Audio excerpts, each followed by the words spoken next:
नगर परिषद नगरपंचायत निवडणुकांचं बिगुल यावेळी वाजलेलं आहे। नाशिक विभागात जवळपास 49 ठिकाणी निवडणुका होणार आहेत। नाशिकमध्ये 11, अहिल्यानगरात 12 ठिकाणी निवडणूक होईल। धुळ्यात 4 ठिकाणी, जळगावात 18, नंदुरबारमध्ये 4 ठिकाणी निवडणूक होणार आहे। या सगळ्यांचे ताजे अपडेट देण्यासाठी आपल्या सोबत आहेत योगेश।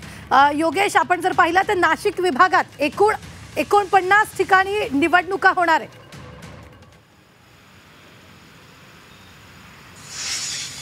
खरे 49 ठिकाणी निवडणुका होणार आहे, ज्यामध्ये सर्वाधिक निवडणुका ज्या होतील त्या जळगाव जिल्ह्यामध्ये होतील।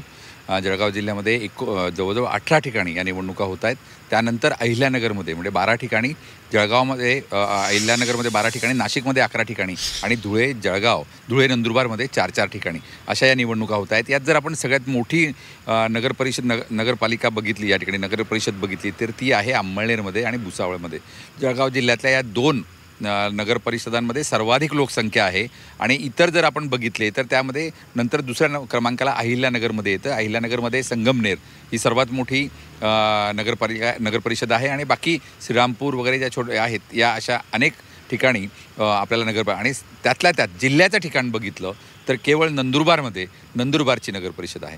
म्हणजे खरं तर जिल्ह्याच्या ठिकाणी सहसा महानगरपालिका असते किंवा नगरपालिका असते, मात्र नंदुरबारमध्ये ही नगरपरिषद असणार आहे आणि तिच्यासाठी निवडणूक होणार आहे। एकूण जर आपण बघितलं तर एकूण जागा ज्या आहेत या सगळ्या 49 नगरपरिषदांच्या या 5807 जागांसाठी ही निवडणूक होते आणि यामध्ये विक्रमी म्हणजे 2957 महिलांना या ठिकाणी उमेदवारी करता येणार आहे। त्यांच्यासाठीच्या वेगवेगळ्या प्रवर्गातल्या जागा या ठिकाणी म्हणजे एकूण तयार करण्यात आलेल्या आहेत आणि त्यावर या महिला या ठिकाणी निवडणार आहेत। आपण जर यातले सध्याचं बलाबल आपण बघितलं तर भाजप उत्तर महाराष्ट्रामध्ये सर्वाधिक बलाबल या ठिकाणी आपल्याला पाहायला मिळते। म्हणजे जे 2-3 वर्षापूर्वी ज्यावेळेस प्रशासक नेमला गेला त्यावेळेची जर परिस्थिती आपण बघितली तर भाजप जवळजवळ 23 नगरपरिषदांवर या ठिकाणी आघाडीवर आहे। शिवसेना म्हटलं तर ती 10 ठिकाणी आहे। काँग्रेस, राष्ट्रवादी 6 ठिकाणी आपल्याला या ठिकाणी 2 ठिकाणी दिसते आणि इतर जे आहेत ते 4 ठिकाणी आहेत। त्यामुळे सध्याचं जे वर्चस्व आहे ते उत्तर महाराष्ट्रामध्ये आपल्याला भाजपचं पाहायला या ठिकाणी दिसतंय।